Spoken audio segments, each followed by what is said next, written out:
The child protection officers banged on the door and told me that my son had groped his 6-year-old sister. The social worker wore that expression of ready-made compassion, as if she had already ruined the lives of countless homes. Behind her stood 2 police officers, palms on their belts. "We have a serious charge," she announced, flashing her badge. "Your son Caleb is being singled out for fondling she." I almost collapsed from the sight. Impossible. "When did it happen?" "On Tuesday night." Quote. She told his teacher during a child protection session. "He claimed it happened while you and your wife were having dinner. Tuesday, our memorial service. Caleb watched over she for 3 hours. My mind was spinning. Nothing fit." Caleb was 17. He would be entering college the following year. The boy who still enjoyed spending time with his little sister on Saturdays. "We need to talk to Caleb." The protection officer has already done so, and unfortunately, she will be with us for 48 hours as a matter of urgency while we investigate. At that moment, Laura rushed in from upstairs. She must have heard the commotion. "What's going on? Why the police?" The worker repeated everything and I watched as Laura's face fell. She clung to the doorframe, as if she were about to faint. Then her gaze turned steely. I'd never seen her like this. "Where's she? I need to see her. She's safe at school with a counselor. Will you be able to pick her up soon?" Laura shoved me aside and yelled toward the stairs. "Caleb, come down now." Caleb emerged from the top in pajamas and an old band t-shirt. His sleep-messed hair froze when he saw the officers. "Dad, what's going on?" The next hour was a blurry ordeal. The cops searched his room as he sobbed on the couch, claiming not to understand anything. Laura prevented him from coming near or even looking at him. She insisted that she wouldn't lie, wouldn't make something like that up. Protection questioned him right there in the living room. Caleb and Pava so much so that he could barely articulate. Yes, he babysat she on Tuesday. They played video games, made her pasta and cheese, put her to bed at 8:30. That was it. But she gave the teacher details. She said she explained it was a secret, exclusive game she couldn't tell anyone. The officers handcuffed my 17-year-old son in the living room while Laura hugged and rocked. Caleb looked at me, horrified. "Dad, I swear I didn't touch her. You have to believe me." I wanted so badly to believe her, but she was 6. Why would a 6-year-old make up something so precise? After we took him away, Laura and I went separately to poor she's school. I saw her in the counselor's office and my heart broke.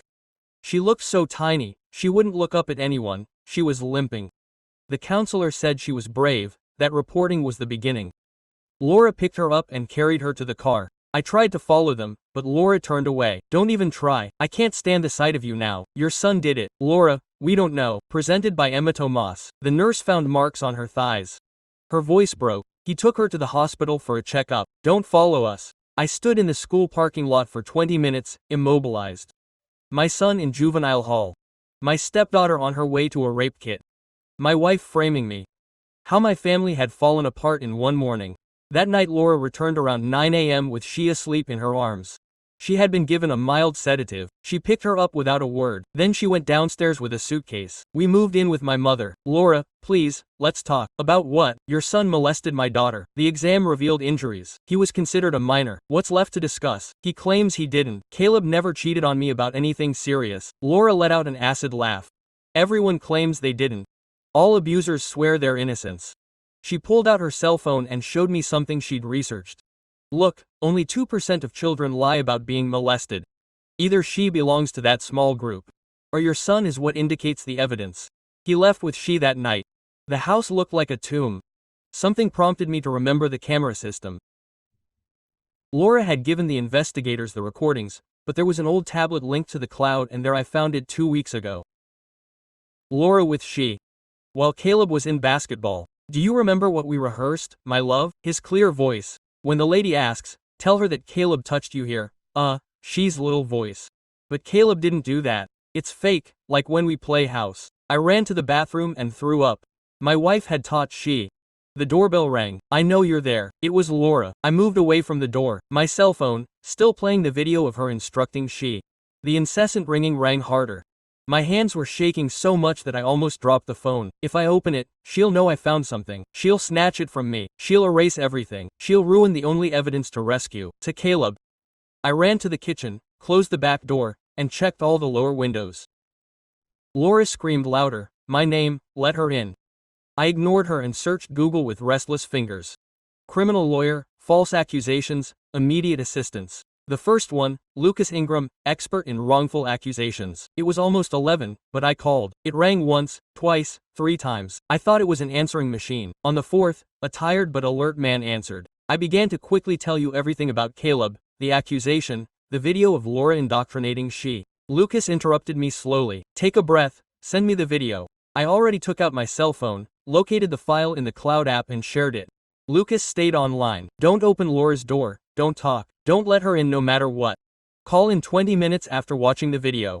Hanging in the kitchen, I could hear Laura yelling outside. She was threatening to call the police, who would take her away from her belongings, which she was entitled to, but her voice sounded different, higher-pitched, desperate, as if she sensed that something had changed. The 10 minutes ticked by. I went to the window, peered through the curtain. Her car was still in the driveway, but I couldn't see her. Maybe she was in the vehicle, maybe she was getting back up. I didn't know. The cell phone rang after 19 minutes.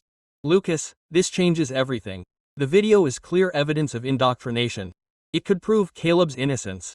But we have to act now. Laura will think about deleting the cloud as soon as she knows I have access. Download everything, every file to a hard drive. Email it to her. Copies everywhere." Lucas stayed on the phone while I did it. I grabbed my laptop, logged into the cloud, 6 cameras, 30 days of footage. I started the download, everything. File after file, slow bars. Laura pounded again, louder. Frantic, she screamed that she knew what was causing her not to touch those files. Confirmed. She knew what the cameras contained. The downloads took almost an hour. Lucas is still on the phone. Download even if I break a window or call the police. Towards midnight, stopped abruptly. I heard her car start. I saw her get out. Fast reverse. Tires screeching. Downloads ready at 12:45. All saved in 3 places. Lucas called at 1. Different voice. Lawyer mode. The video is shocking, but be careful how we use it. Laura's lawyer will say edited, taken out of context, that I manipulated to frame her. We need a plan. I'm already drafting an emergency motion to the judge at tomorrow's detention hearing. He'll include the indoctrination video and ask to stop everything until he investigates. He tries to rest, but I knew he wouldn't. After I hung up, I opened the EP and went through the last month's records at double speed looking for anomalies. At 3 I found the first conhi on the kitchen table 2 weeks ago. Strange questions about Caleb. Caleb asks you to keep secrets. He touches you when dad's not looking. Seem to be implanting ideas. I continued at 4:30. Another one from 3 weeks. Laura and she in the living room asking if I knew that they were private areas, if someone had touched her. She said no, and Laura made a strange face, as if disappointed. The 3rd in almost a month. Laura rehearsing with she how to tell adults about touching. Her voice calm, as if she were teaching the alphabet. By 6, I had 3 more videos of Laura systematically indoctrinating her daughter. Dawn came and I was still at the kitchen table surrounded by laptops, cell phones, and discs, not sleeping, my eyes irritated, my mind exploding, but it didn't stop. Each video another proof that my wife deliberately ruined my son's life. Lucas sent a message at 7:30. See you in court at 9. Bring Brittany Parks as a family. I arrived early in the parking lot with a folder of printouts and pen drive with everything. Lucas arrived at 9 with a woman in an impeccable gray suit. Brittany, straight. This isn't just Caleb's criminal case anymore. It's she's custody, protecting her from her own mother. We walk a tightrope to clean Caleb up without further traumatizing the girl. The hearing at 2. I watched the prosecutor build the case against Caleb. She's statement, medical evidence, details, it seemed routine to him. Lucas stood up, walked over to the bench, handed the judge a tablet with the video ready. I saw the judge's face go from wary to alert. He looked at him twice, looked at Lucas differently, stopped everything immediately. He demanded Rick Wallace, the protective investigator, explain why they didn't watch that footage. Rick stood up, disoriented. He admitted they only reviewed what Laura volunteered. Tuesday clips of Caleb playing. Nothing from the previous 2 weeks. Laura's lawyer jumped in, inadmissible. Taken out of context, Laura was just helping she express trauma.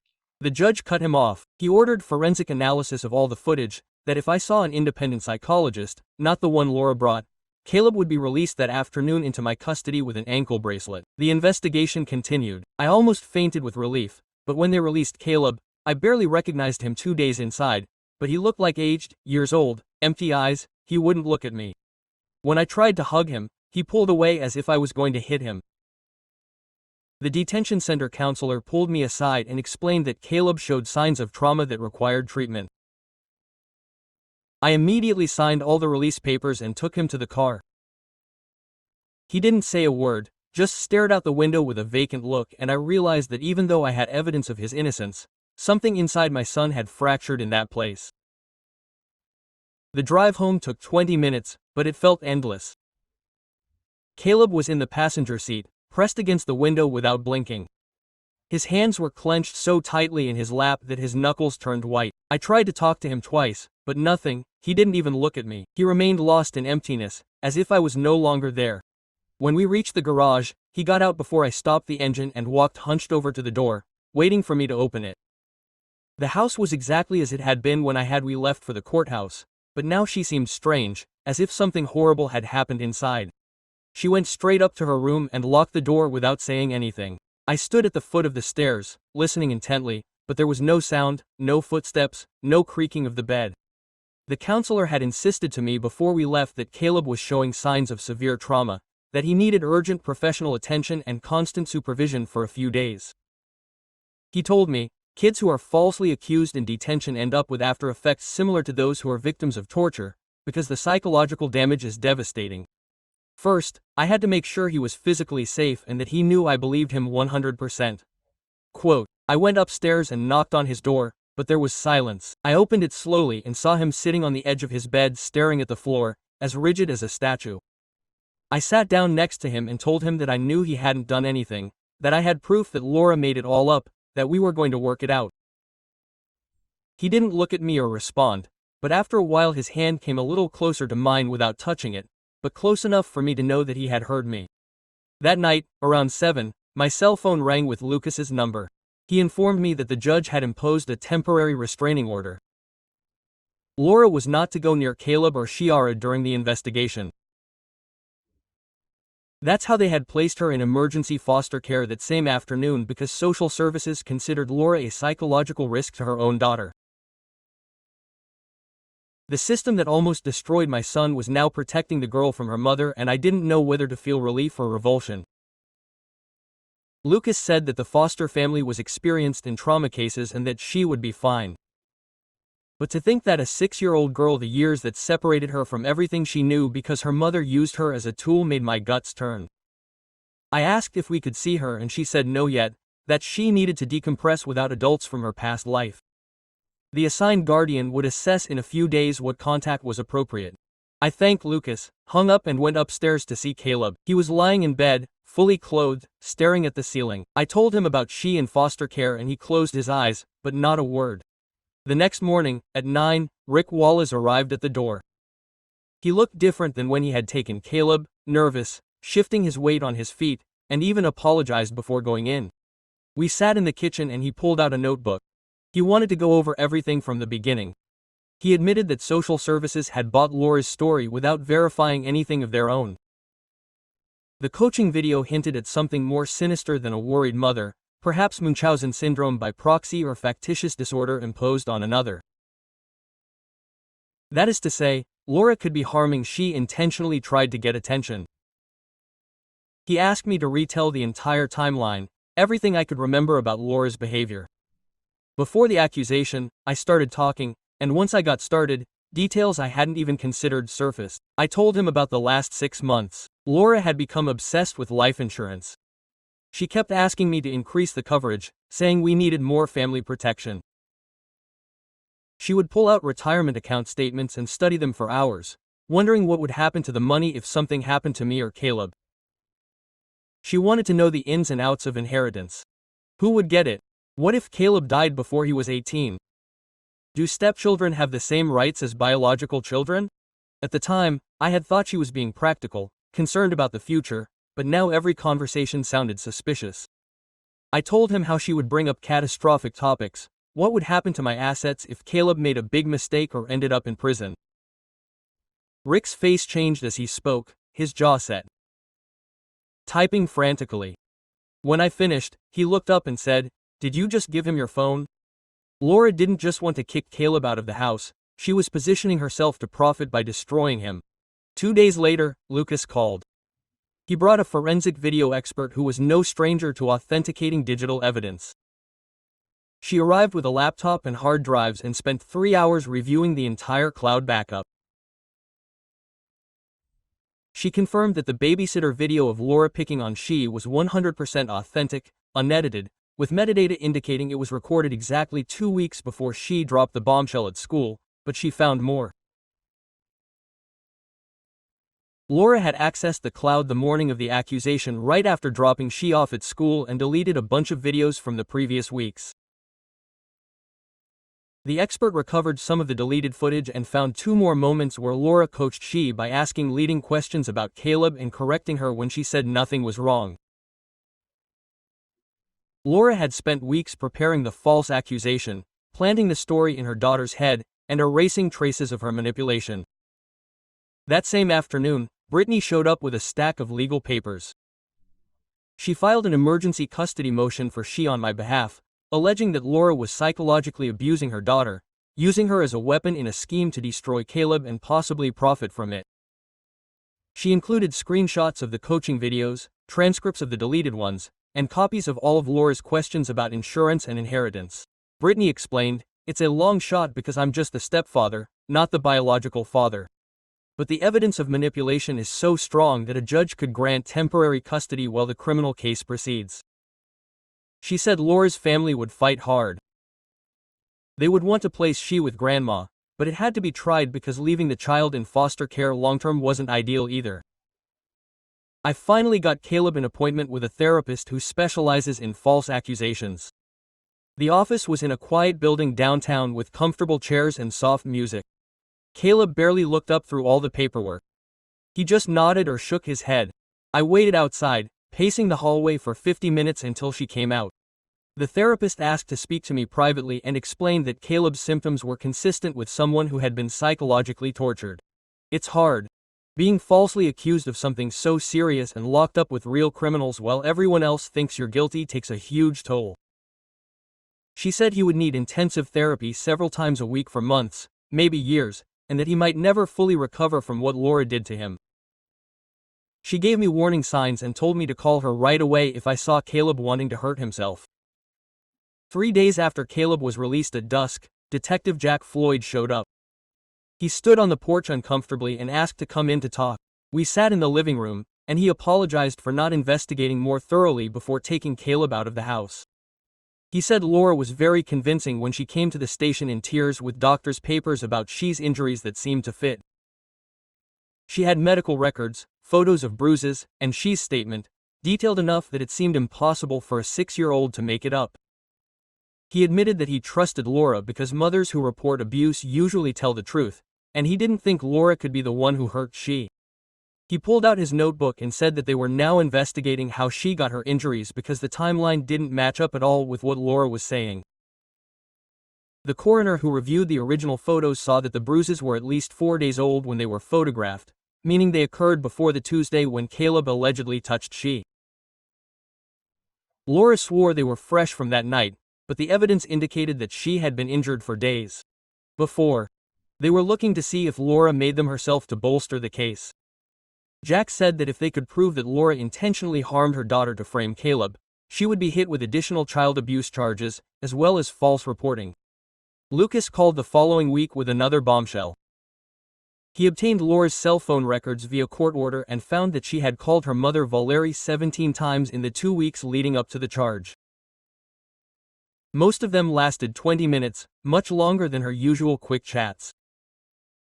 When investigators went to talk to Valerie, she became nervous and defensive, saying that they were just talking about normal family stuff, but under pressure she let it slip. Laura had told her about the plan to get Caleb out of EY. "My world had come crashing down on me." The therapist, with that professional calm that drove me crazy, explained to me that Caleb needed immediate admission to the children's psychiatric unit to stabilize. It wasn't optional, it was urgent due to suicidal risk. I called an Uber because I couldn't drive with my hands shaking like that. At the hospital the paperwork was filled, flew away, crisis assessment, signing of consent form as legal guardian. Caleb didn't even look at me as they wheeled him down an endless white hallway in that horrible gown they put on them. I was left alone in the waiting room, surrounded by zombie-faced parents vomiting bile into a plastic bucket. 3 endless days passed. Visits were 15 minutes long, with glass in between. At first Caleb was medicated, slept a lot, but when he spoke it was in monosyllables. "I'm worthless," he kept repeating. His school therapist coordinated with the one at the hospital and they began to unravel the trauma, the false accusation, the bullying at school that wouldn't stop, and now this insurance thing that made him feel marked for death. I would go every day after work carrying comics or his Switch, but he refused almost everything. The night of the 3rd day he blurted out, "Why don't you believe I'm capable of screwing her over? Seriously, I swore on my life that I was the victim, not the monster." But his eyes said I wasn't going in. While Laura's case was moving full speed ahead, Lucas kept me updated on WhatsApp. The prosecutor had gotten hold of Mal's report, the coaching video, and now the insurance footage. They filed serious charges, aggravated false accusation, child tampering, insurance fraud, and even attempted murder for putting him in custody knowing the risk. Laura's family quickly distanced themselves. Valery testified against her, admitting that he knew about the vague plan, but not about the insurance. The judge denied bail. Laura went into the women's jail screaming that it was a setup on my part. Brittany, the custody attorney, gave me the green light with Caleb stabilizing and the irrefutable evidence. The court granted me temporary custody of she. That same week, the baby returned home with intensive therapy. At first he cried for his mommy every night, but little by little he started playing and asking for Caleb. "Tell him I'm sorry he asked me to." Caleb was released from the psychiatric hospital after 10 days with a prescription for antidepressants and weekly sessions. He came home, skinny with dark circles under his eyes, but he hugged she like it was nothing. We started a new routine. I cooked healthy dinners. They did homework together, and at night we watched stupid movies to unwind. The school organized a meeting with the principal, erased the official rumor, punished those who screwed up the most, and Cale went back to classes with psychological support. It wasn't easy. Some whispered, but his real friends supported him to the death. Months later, Laura's trial was a circus. It lasted 2 weeks with the video projected on the big screen. She broke down on the stand, sobbing that she only wanted to protect she. The jury didn't buy it. Guilty verdict on all counts. 18 years unconditional. When they read the sentence, I felt a strange emptiness. Not joy. Yes, in therapy he began to process. He drew broken houses that fixed themselves. Caleb graduated with honors. That dream renewed his scholarship, and at the ceremony he hugged me tightly, whispering, "Thank you for not giving up." She, who was 8, already gave him a drawing of the 3 of them on a beach. They rented an apartment near campus for him, but he comes back on the weekends. I still live in the same house, but now it's a real home with scars but whole. And if anyone asks, I tell them, the truth always comes out, even if it hurts like hell. I saw Caleb's face fall apart. He thought he was being thrown back in jail. I made it clear to him that it wasn't like an arrest. It was a medical center where they support people with thoughts of self-harm. He would stay for 72 hours and then we would decide. Caleb didn't resist. That terrified me more than anything. How he nodded and stood up as if he didn't care about his fate anymore. We ordered an Uber and drove silently. The psychologist followed us in her car. The place looked like a regular hospital from the outside, but inside everything was sealed. We had to go through 3 doors with doorbells. The receptionist asked Caleb endless questions while I filled in the blanks. Forms. They removed his shoelaces and belt. They searched his pockets and backpack.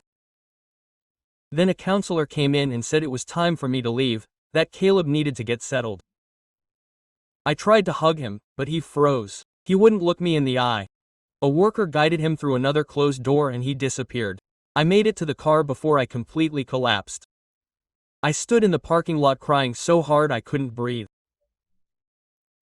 My innocent son was in a mental institution because his stepmother had tried to murder him for money.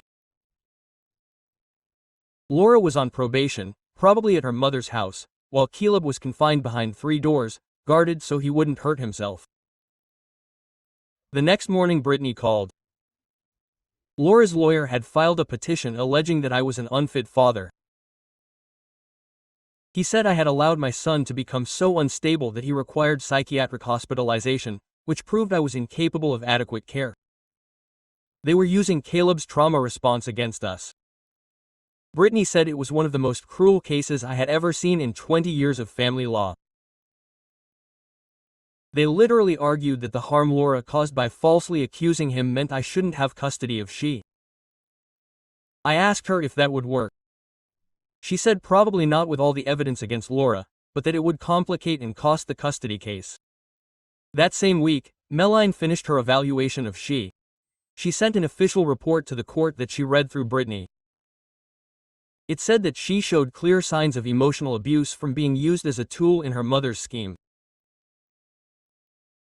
Meline wrote that she was confused about what was real and what she had been told to say, anxious not to disappoint her mother, and afraid that she would get in trouble for telling the truth.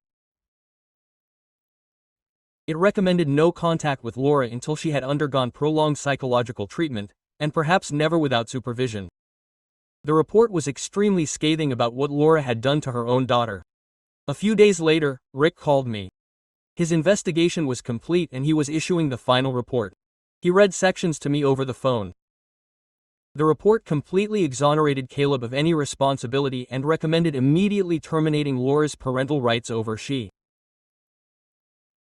Rick had documented how Laura systematically manipulated the child protection system to use it against an innocent young man. He found her internet search history, false accusations, coaching methods, and how CPS investigations operated. She had planned it all out coldly. Rick apologized again for not catching it sooner. He said the system had failed Caleb and that he would make sure to modify the protocols. On the third day I was able to visit Caleb at the center. They took me to a common room with plastic chairs and motivational posters on the walls.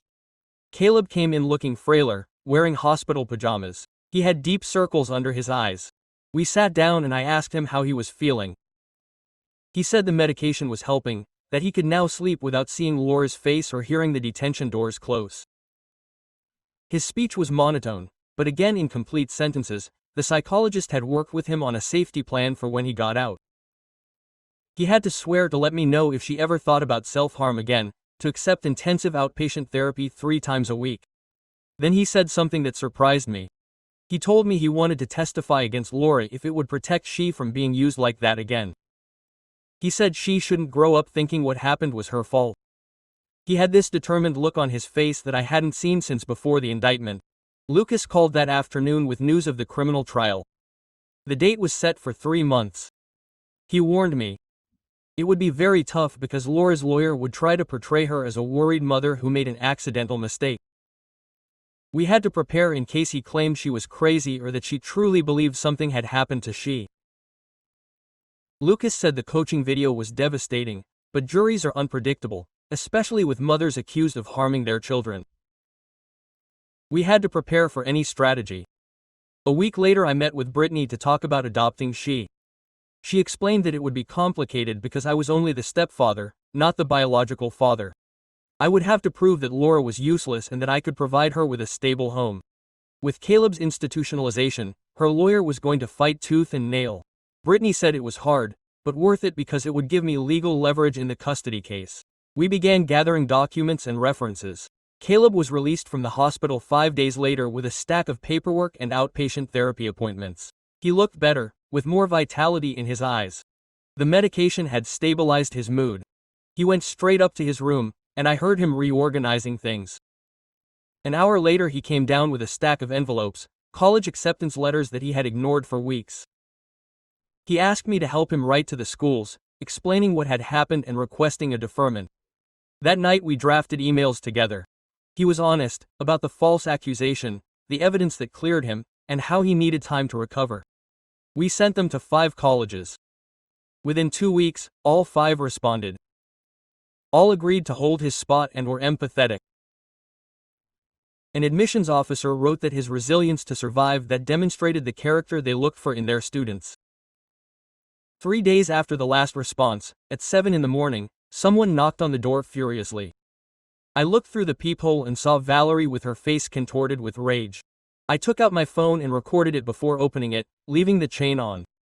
She started yelling that I was a monster who had ruined her daughter's life, that I was turning Laura into something bad to protect my perverted son. She was red, spitting, demanding that I take she out because she had more right. I kept the phone focused and told her calmly that she was fine and to get out. That's when she started making threats. She knew people who would take custody of me. She would make my life miserable in court. That Caleb should watch his back because karma was coming. It lasted almost 10 minutes while she recorded everything. When she left, I sent the video to Lucas and Brittany. Lucas called within an hour. It was just what we needed for a restraining order. He filed the papers that same afternoon. By the end of the week, the judge had granted a temporary injunction covering Valerie and all of Laura's immediate family, at least 150 of me, Caleb, and she. 2 weeks later, Lucas called with news of the criminal case. The prosecution had offered Laura a deal, 15 years with the possibility of probation after 10, if she pleaded guilty to everything and gave up her rights to she forever. Lucas said Laura was considering it because the evidence was overwhelming and a trial could mean 25 or more. The coaching video was lethal. The insurance policy showed motive and she's statements to the forensic psychologist proved the manipulation, but he warned me not to get my hopes up. People like her won't accept losing, even if it's the sensible thing to do. They convince themselves they can sway a jury or that their side will win, even when the evidence says otherwise. I asked what happened with she and she agreed, and Lucas said my adoption would be much easier with no custody dispute. I still had to go through the process, but the signed release eliminated the biggest hurdle. 2 days later, Lucas called again. Laura rejected the plea deal. Her lawyer convinced her that they could argue that she genuinely believed something had happened to she and that the video was just a mother helping her daughter express real trauma. They planned to bring in experts who would say that mothers sometimes use leading questions when they suspect abuse and that Laura was acting out of protective instincts, not malice. Lucas said it was a weak defense, but juries are unpredictable with mothers on the stand. He warned me that the trial would be brutal. Caleb would be painted as a suspect and me as a blind father. We had to be prepared for them to distort everything and portray Laura as a mother who made a mistake, not as someone who tried to destroy a teenager's life for money. As she's therapy was really progressing, her therapist called. She was finally able to put into words what happened with Laura. In the session, she said that mommy told her to say things about Caleb that weren't true, that they practiced the words over and over until she got them right. The therapist wrote them down. All because she herself describing the coaching would be powerful evidence at trial. She explained that it was rare and extremely important for a child victim to directly say that she was manipulated. She was also beginning to understand that it was not her fault, that she was too young to understand that her mother had done something wrong. She still carried remorse for what had happened to Caleb, although she was making good progress in her recovery. The legal guardian made an appointment for the following week. She informed me that she had been constantly inquiring about Caleb during the supervised meetings. She wanted to confirm that he was okay and whether he held any resentment toward her. On one occasion, she shed tears as she expressed how much she missed her older brother and was eager to apologize for the hurtful words she had uttered. The guardian felt that a supervised meeting between the two of them could contribute to their healing as long as it was done carefully and with a specialist present. We arranged it for the following Saturday in the family court building in a room designated for supervised contacts.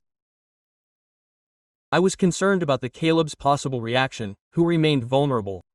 But his psychologist suggested that seeing him in a healthy state and without reproach could give him closure. On the day of the meeting, I transported Caleb to the courthouse, and we waited in the courtroom until we were called. Aisha was with her adoptive mother and the supervising psychologist.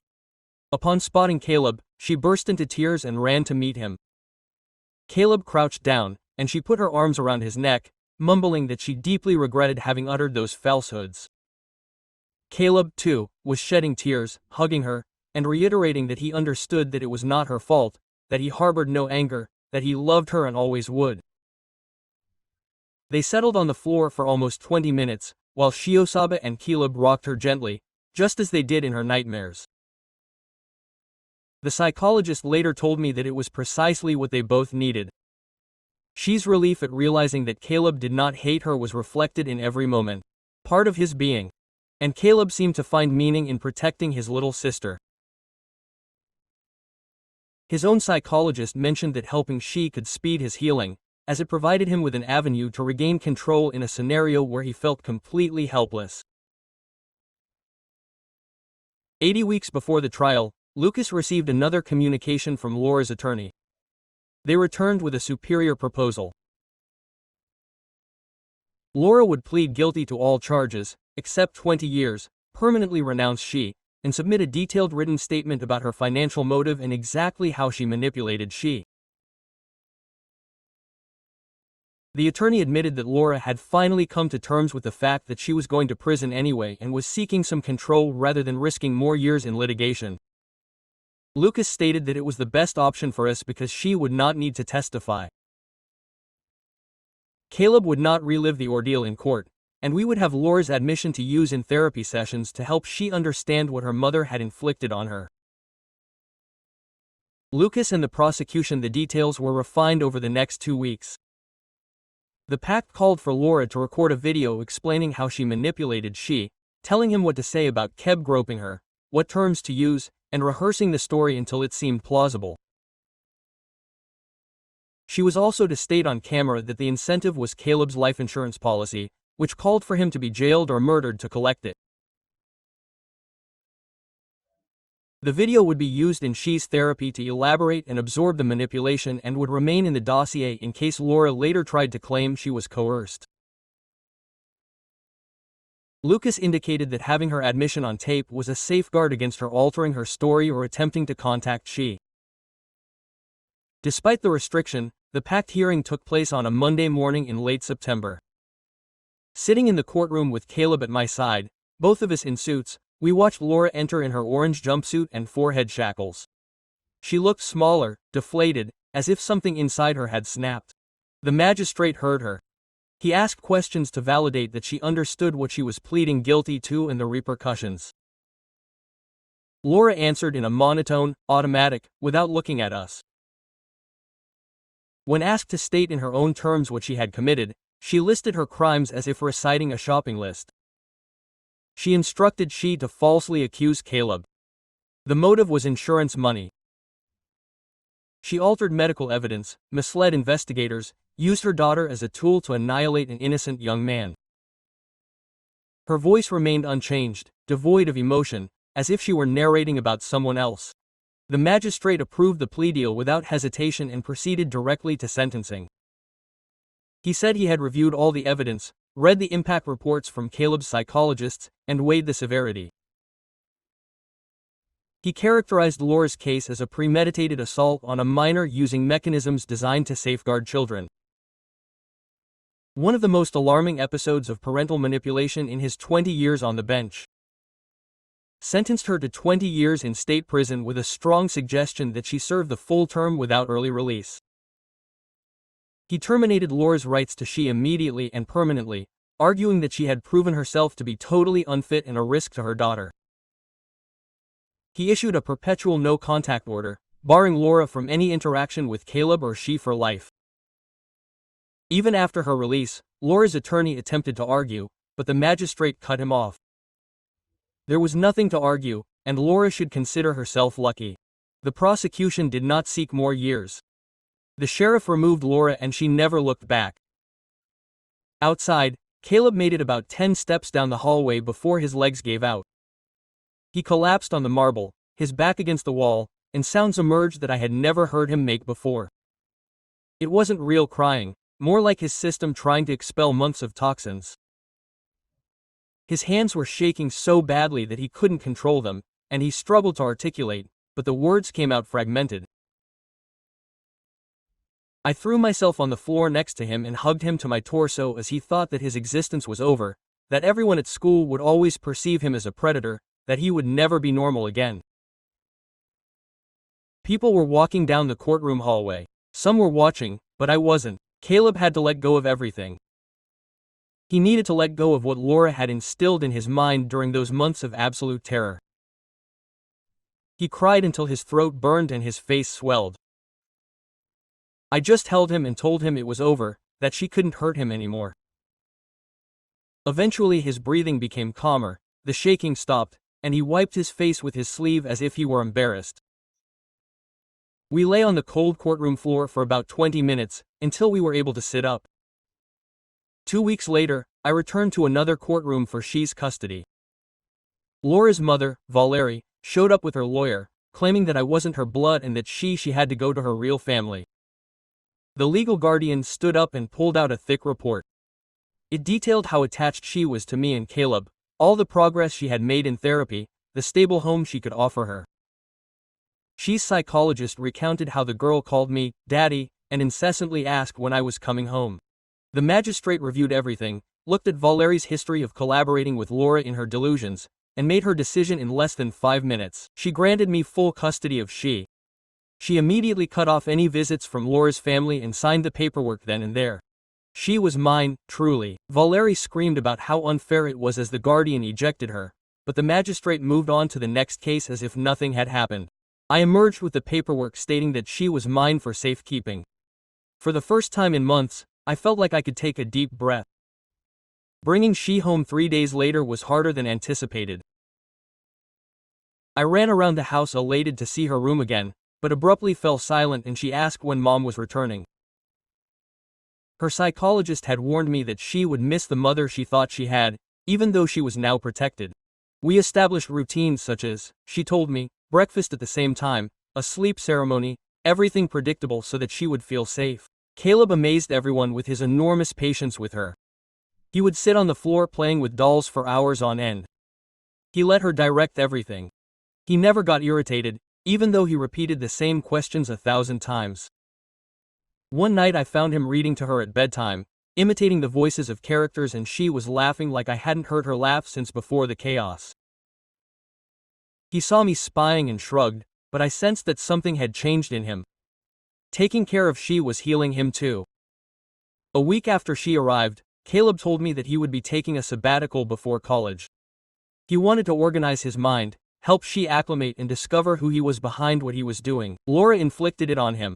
I wanted to warn him not to let this ruin his future, but his psychologist said it was a healthy choice, that he recognized his boundaries and prioritized healing. He got a part-time job at a downtown bookstore, sorting books and helping customers find items. He came back from the first day calmer than he had in months. He said he enjoyed doing something every day where no one knew about his past. He continued to have intensive therapy twice a week, dismantling the trauma piece by piece. There were days when he wouldn't get out of bed, but gradually I saw him rebuilding what Laura had tried to destroy. He began to talk about the future again, to make plans, to trust that he had a life ahead of him. 6 months after Laura's conviction, Caleb's psychologist called me in for a joint session. She said he had made tremendous progress and that he could reduce his therapy to weekly. There, Caleb confessed that he still suffered from nightmares about his arrest.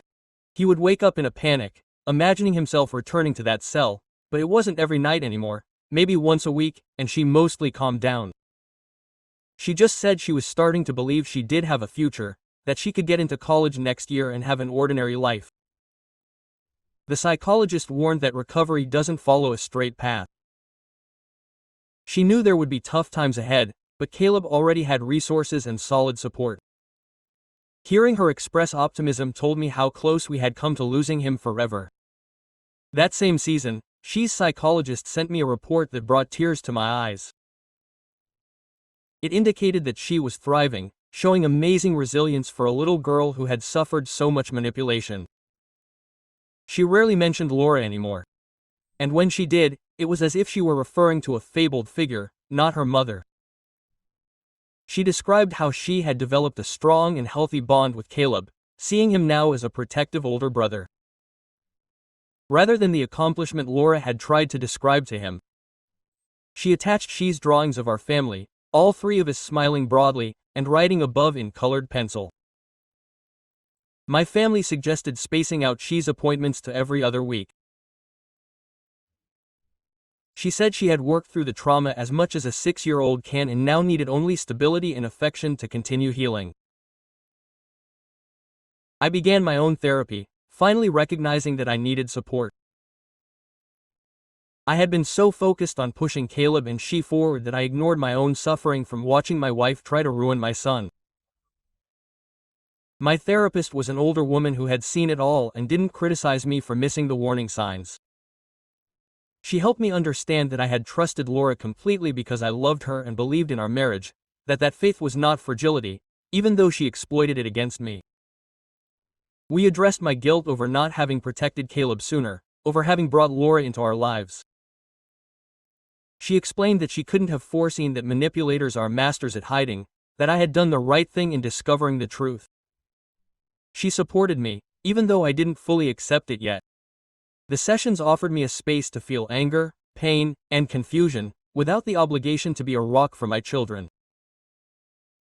8 months after his sentencing, Caleb revealed to me that he had joined an association that assists the wrongfully accused. They reached out to him after news broke about Laura's case, inviting him to share his experience to support others through the emotional aftermath. At first, I worried that it was premature, that he wasn't prepared to relive it publicly, but he argued that talking to those who understood made him feel less isolated. He began video calls with other young people who had experienced the same thing, exchanging strategies for managing trauma and restoring faith in the system. He confessed that transforming his ordeal into something valuable made it seem less irrational, as if there was a purpose to having suffered it. I watched him in one of these conversations, extremely patient and empathetic with a boy who had taken his place months before, and I was filled with pride for the young man he was becoming. Despite everything Laura had done to her, 9 months after Laura's arrest, a letter arrived from the insurance company. They were refunding all of the premiums Laura had paid on the Caleb policy, including interest. They explained that they had flagged her in their database to prevent her from writing policies to anyone else, not just them, but the entire industry. They were also implementing new policies after exposing our case, huge gaps, in-person interviews with all parties before approving policies for minors, mandatory background checks for fraud, and automatic alerts if anyone attempted multiple large policies in short order.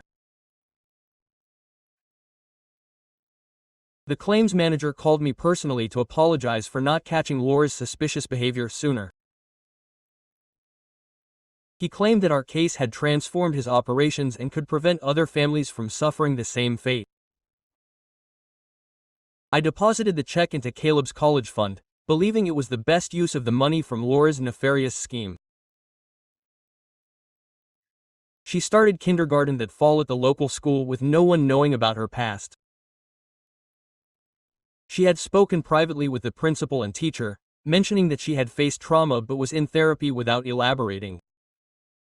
They promised to monitor her if she needed anything but to treat her like anyone else. She made friends on the first day. She would return narrating stories about Yana, Zoe, and Danilo, whom she played with at recess. The teacher would send reports highlighting how bright and cheerful she was, how she stepped in and helped others who got stuck. At the first parent meeting, she told me that she showed no signs of trauma or challenging behaviors, that she was a typical kindergartner who loved art and stories. Seeing her thrive on this fresh start, forming friendships, learning, being an ordinary kid was the perfect thing after all. That spring, Caleb resumed applying for college the following fall. He would spend hours at the kitchen table on his laptop drafting, deleting, rewriting his essay. I asked him about the topic and he said it was about his entire ordeal, the nightmare of the false accusation and how he overcame it. The counselor called me a week later saying she had never read anything so impactful in 20 years, that Caleb's writing revealed a strength and self-awareness beyond his age. Admissions began in March, envelopes bulging from colleges, even higher than before, including 2 that specifically cited his essay. Caleb opened them cautiously.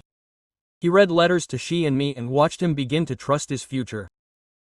I put the house on the market in April because neither of us could stand living in the place where Laura had demolished us. The agent predicted it would go fast in the neighborhood, and within a week we had 3 offers. I accepted one from a young couple who were unaware of what had happened. We closed in 30 days.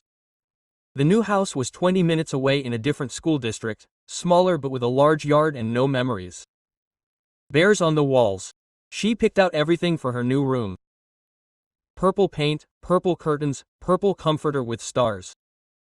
Caleb spent an entire Saturday helping her paint. They both ended up more splattered than the walls, laughing like I hadn't heard them do since before the accusation. I watched them from the doorway and felt something in my chest release, like we were actually going to be okay. June came around, the date that would have been my anniversary with Laura, and I decided to claim her. I took Caleb and she to the restaurant they loved the most with huge burgers and desserts that made she's eyes bigger. We overordered. She devoured a chocolate sundae the size of her head. Caleb raised his glass of water and toasted. This family is 1,000 times better than the last one. She clinked his glass with such force that water splashed everywhere. I looked at them both, reflecting on how far we had come since that terrible morning when CPS knocked on the door, and I knew Caleb was right. We had been through hell, but we chose each other, and that made us stronger than anything Laura could have tried. August came rushing in, and suddenly it was time for Caleb to leave for college orientation. He loaded the car with boxes and suitcases, nervous but excited like I hadn't seen him in almost 2 years. She created a good luck card covered in glitter that sparkled all over the kitchen. She made him promise to video call every Sunday, and he promised by crossing his heart and letting her check the right app. I walked him to the car. I hugged him tightly, holding back tears, as I told him how proud I was of the man he had become. He pulled away, smiling a little shyly, and I watched him walk away down the street until he turned the corner. The boy who had been broken in juvenile detention was leaving to forge his own life, and I was flooded with pride at his progress. 2 years after this all began, she's therapist called me in for a final session. She said she had fully processed the trauma and had healthy tools and no longer needed therapy. She wanted to celebrate, so I organized a party with his schoolmates who were unaware of what he had overcome. 8 girls running around the yard eating cake and playing tag all afternoon. Her best friend's mother asked what we were celebrating, and I said it was a special day for she, without detailing that we were marking the end of a nightmare her daughter would never need to understand. In September, a letter from the state arrived, stamped, apologizing for how CPS handled our case, acknowledging serious flaws in believing Laura's version of events without properly investigating. They explained that they had instituted new protocols for us, reviewing all evidence before removing children from their homes, independent verification of allegations, additional training for investigators on coercion and fatal disorders. Our ordeal had reformed the system and could prevent other families from suffering from it. I put the letter away, not knowing exactly how to feel about this being the case that corrected a flawed mechanism. Caleb returned for Thanksgiving break in November, healthier than he had been in years. He had regained the weight he had lost, and his eyes no longer held that haunted look that kept me awake at night. At dinner, he told us he had declared himself a psychology major with an emphasis on trauma recovery. He wanted to work with falsely accused people, using his experiences to help others survive what he had. She asked if that made him an emotion doctor, and Caleb laughed and said something similar. He explained that going through something horrific can either destroy you or give you purpose, and he chose to turn his ordeal into something useful. I listened to him speak with fervor and knew that Laura hadn't broken him, she'd just shown him what he was made of.